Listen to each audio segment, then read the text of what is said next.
میں نے مضمون تو نہیں لکھا کیونکہ میں صرف تھوڑے سے تاثرات پیش کرنا چاہتا ہوں. منظر اعجاز یونیورسٹی میں میرے سینئر تھے, مجھ سے 2 سال آگے میکینیکل کے شعبے میں, اور جیسے شروع میں ثاقب صاحب نے کہا, ہمارا ایک چھوٹا سا حلقہ تھا پہلے UET کے لٹریری سوسائٹی کا, جس میں جو لوگ شامل تھے ان کے نام آپ سن چکے ہیں, اور اس میں منظر بھائی ایک بڑے باقاعدہ ممبر اور باقاعدہ آنا اور سنانا چیزیں. پھر رحمان حفیظ صاحب نے اپنے کمرے میں ایک نسبتاً بہتر طور پہ جو منظم ایک حلقہ تھا وہ شروع کیا. شام کو اس کا اجلاس ہوتا تھا, اور اس میں شامل ہونے پہ بھی بڑی شرائط تھی, اور وہاں پہ یہ پھر اپنا جو, کیونکہ رحمان صاحب کا آنا جانا حلقے میں بہت تھا, تو وہاں سے یہ پھر مہمان شعراء کو لاتے تھے, اور بڑی لمبی نشستیں ہوتی تھی, تنقیدی نشستیں ہوتی تھی, گفتگو ہوتی تھی. تو وہ UET کی جو یادیں, یہ تقریباً 90s ارلی 90s کی بات ہے. تو اس میں جو لوگ کچھ لوگ تو زیادہ خوش قسمت تھے جو ادب کے ساتھ مستقل طور پہ وابستہ رہے, جس میں شاہین عباس, ادریس بابر, رحمان حفیظ, جنہوں نے بہت زیادہ وقت دیا شاعری کو اور پھر اپنا نام بنایا, نام کمایا. اور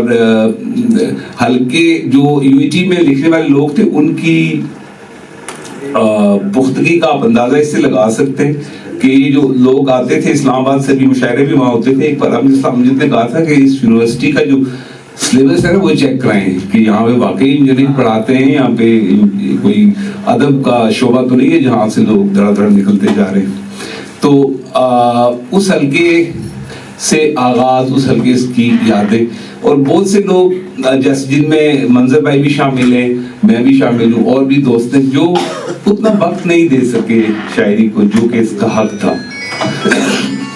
نوید صادق ان چند میں سے ہیں جو دونوں طرف, جو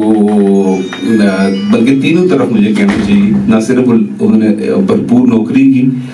بلکہ لکھتے بھی رہے, اور پھر انتظامی امور جو ہے نا شاعری سے, ان سے لوگوں کو اکٹھا کرنا اور پرچے نکالنا اور تنظیمیں چلانا اور مشاعرے کرنا, یہ خصوصیت ان کی رہی. ہم لوگ اتنا وقت نہیں دے سکے, لیکن ایک بات میں پورے یقین سے کہہ سکتا ہوں آپ کو, اور اس میں منظر صاحب بھی شامل ہیں, کہ ادب کے ساتھ جو تعلق اور محبت ہے نا وہ ایک دن بھی شاید کم نہیں ہوئی, اور جو ایک رشتہ لٹریچر کے ساتھ ہے وہ قائم رہا. پڑھنا تو چلتا ہی رہا, مسلسل چلتا رہا, لیکن لکھنے کے لیے جو آپ کو فوکس چاہیے اور جو توجہ چاہیے وہ اتنی ہم نہیں دے سکے. منظر صاحب کی شاعری میں نے ساری یہ کتاب پڑھی ہے, اور اس کی چھپنے کے دوران بھی میں شامل رہا ہوں ان کے ساتھ. میں یہ تو نظم اور غزل دونوں لکھتے ہیں. میں اگر اپنی یاداشت کی طرف دیکھوں تو وہ پہلی جو ان کی نظم تھی, تم نے دیکھا تو خوشی کھلنے لگی, موتیے کی کسی خاموش کلی کی مانند, تم نگاہوں کو جھکا کر ہی گزر جاتے تو اچھا ہوتا. اور اشک ٹپکا نہیں آنکھ کی بالکنی میں کھڑا, دیر سہما رہا, لوگ دھول کتنا اڑی, لوگ کتنا ہنسے, اس طرح کی یادیں. لیکن جب میں نے اپنے فلیپ پہ بھی میں بھی یہ بات لکھی ہے, جو فلیپ پہ میری تحریر ہے, کہ جب بیچ میں ہمارا رابطہ منقطع بھی رہا, لیکن جب منظر صاحب کو میں نے 20-25 سال کے بعد دوبارہ ان کی شاعری پڑھی اور ایک جگہ پہ مجتمع ہوئے دیکھا چیزوں کو, تو میرے لیے بڑی حیرت تھی, بہت حیرت کی بات تھی کہ ایک ایسا شاعر جو رومانوی شاعری کرتا تھا, اور جن کا میرے خیال میں جو ان کا خاص موضوع تھا وہ محبت رہا ہے, اور یونیورسٹی میں جانے بھی اس وجہ سے زیادہ جاتے تھے. وہ تو آپ کو جو پختگی نظر آئی نہ صرف ان کے لکھنے میں بلکہ ان کے مضامین میں اور دنیا کو دیکھنے میں, سمجھنے میں. تو اس اعتبار سے ایک بڑا میرے لیے, میں نے تو میرا تو یہ خیال ہے کہ جو سفر ان کا ہے اس محبت کے موضوع سے آگے بڑھ کے دنیا کو اور دنیا کی باقی چیزوں کو اور زندگی کو اور آفاق کو سمجھنے کا، اس پہ غور کرنے کا، میرے خیال میں تو میرے لیے تو سب سے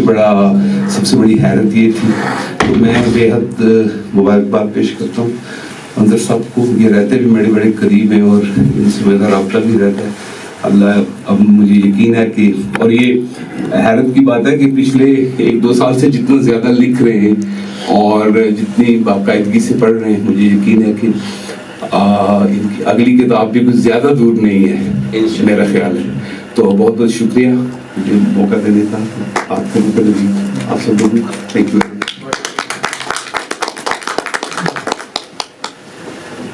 آپ کی تشریف آوری کا